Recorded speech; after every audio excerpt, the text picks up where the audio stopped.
everybody, my name is Sally-Ann Spence and I'm here at Cerney Wick at an incredible dig site. This is a quarry owned by Hills Quarry Products, and with me today are the leaders, the project leaders of this dig, Sally and Dr. Neville Hollingworth. Hello guys, how are you? Hi, Yeah, good. very good, thanks. Good. Yeah. Excited to be back here? Very Absolutely. excited. Yeah. Yes. So how many times have you been at this dig site?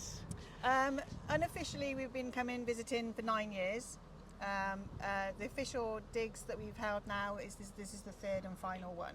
Now it's very exciting because you two appeared here with someone rather famous, didn't you, for a certain programme. Can we give that a little bit of a shout out? Yeah, sure. Back in 2019, and then we refilmed some of the finds in 2021. We were with Sir David Attenborough filming a documentary for BBC One called Attenborough and the Mammoth Graveyard. And that's the really cool thing because we've got a hashtag for this as well. What's the hashtag? Hashtag Tusk Force. Because it's, I was going to say it's all about mammoths, but Dr. Neville, you will disagree with that, won't you?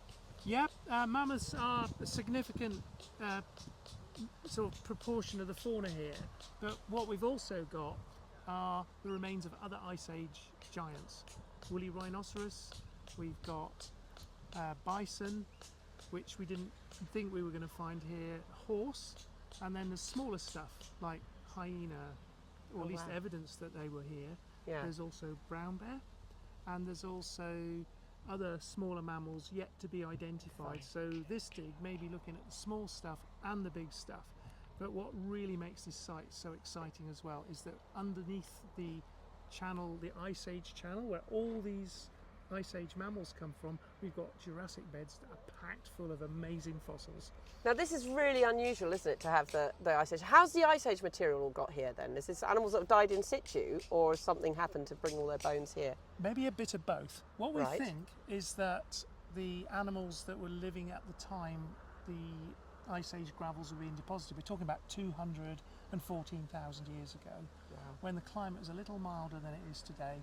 The River Thames was bigger than it is today. We think that they may have died upstream and got washed down as carcasses and trapped in a bend in the river, because that's what we've got at this particular site. And that's where we think we're going to find a lot more mammoth remains, because we've really only just scratched the surface here and we've got a lot more to dig out. And this dig is going to get probably the most material from the site, because we've extended the excavation to clear new areas, and already it's producing amazing finds and results. And the research in the Kellerways area is quite unknown, so it's a great opportunity to collect samples and specimens, and then for students to do their research on some Kellerways material as well, which is pretty unique. Yeah. Yeah. Yeah, I mean that's the amazing thing. Well, Sally was a mastermind behind an exhibition at the end of the last dig season, weren't you? Yeah. At the local museum, which is Cirencester, the Carinium Museum, where a whole load of things were put on display. I think was that a very popular exhibition? I hear. It certainly was, yes. Yeah, the numbers, the footfall for that was the highest they've ever had for one single event at the museum. So I think they consider that to be a resounding success. Well, we've got a lot going on. Can you just talk us through a little bit of what's going on here? Because who are the people in the we've got two different colour jackets here. We've got the high vis of the orange and we've also got the yellow. So what's going on here? So just so that we can separate sort of the students, newbies, participants and volunteers, they're all wearing yellow. The orange are team leaders and field supervisors. So they've all been here before. They know how the quarry works. They know how we work. So it just makes it a bit more easy identified for somebody to go to somebody with some advice and everything. Now you say you've got students here. We certainly have.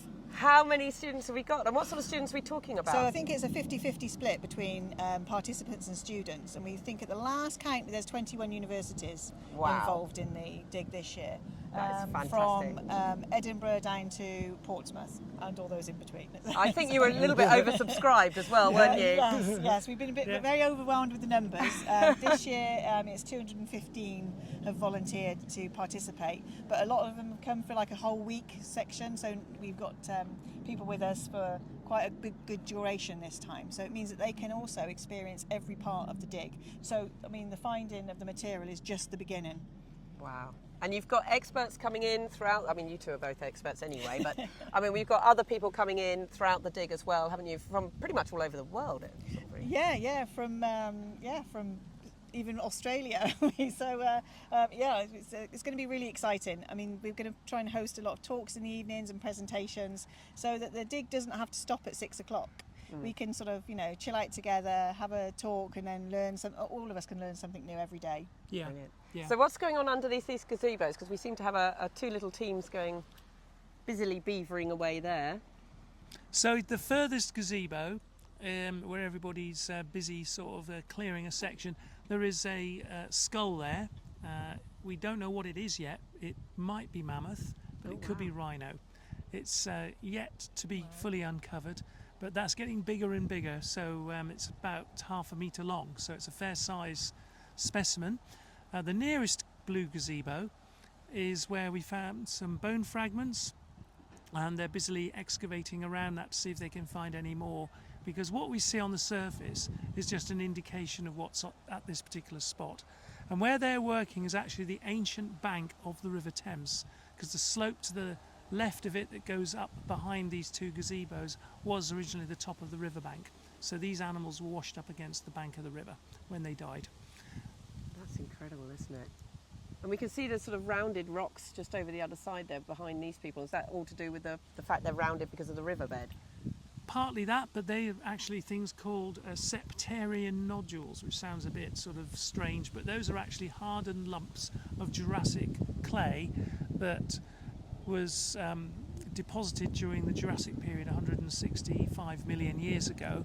But these hardened lumps are called septaria because they've got cracks in them that are filled with a mineral called calcite, and these form these round stones. They're also known as turtle stones or cow stones, but they've been washed downriver. Those aren't actually from here. Those have come down in the river in the torrents of floods when the river was really active during a major flood event. So they've been derived from several miles away upstream, several kilometres upstream from this site, and so those are mixed up with the mammoth bones. So we often find that there's a bone lodged against one of these nodules, so it's a bit of a tricky excavation then to... Well, we're looking at two ecosystems, aren't we, from two very different time periods? Yes, we are. We're looking at a time period which underlies the whole site, which is these Jurassic beds, the Kelloways formation, and we've got something called the Kelloways Rock here.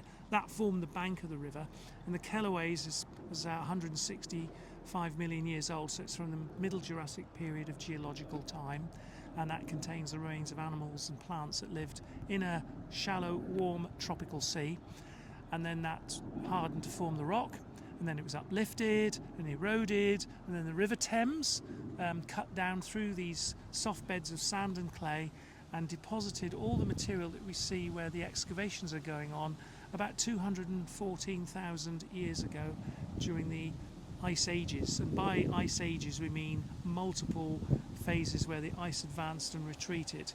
The climate then, when these sands and gravels were deposited and silts with all the mammoth and other remains, was actually about like it is today, maybe a bit milder. So we've got Jurassic and Ice Age in one place. Now, what's really exciting is that last year, on the dig last year, I know, Sally, you were thrilled, well, we were all thrilled about this, hand axes. Oh, yes. And not by Homo sapiens. Neanderthal hand axe, yes. Neanderthal. Incredible. We had 3 amazing hand axes discovered, and they were on display at Cirencester in February and March. It was incredible. And one of them was actually found in the spoil, which is these mounds of material that is actually dragged from the Paleo Channel. Yes. So we cleared the site. So hopefully in the next couple of weeks we can once it starts drying out, we can have a bit of a search on there and see if we can find anything else in there. But it's very exciting. Just to know that interaction, isn't it, with the early human thing with the Ice Age animals. It's just, you think they were here.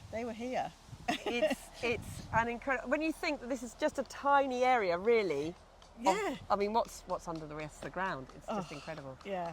Well, you guys are both incredibly busy. I know you're flat out trying to get everything done. I know you're also very keen to get back down there and see what's coming up. We will be talking with both Sally.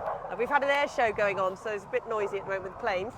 We'll be talking with both Sally and Neville a bit later on during the next 3 weeks. But this is day one. Day one. Day one. Time to jets above. Time to go and see what we can find in there. We've got some very exciting things coming up, so we'll go down and have a look at those as well. Keep watching, brilliant. keep following. Yes. Lovely. Thank you.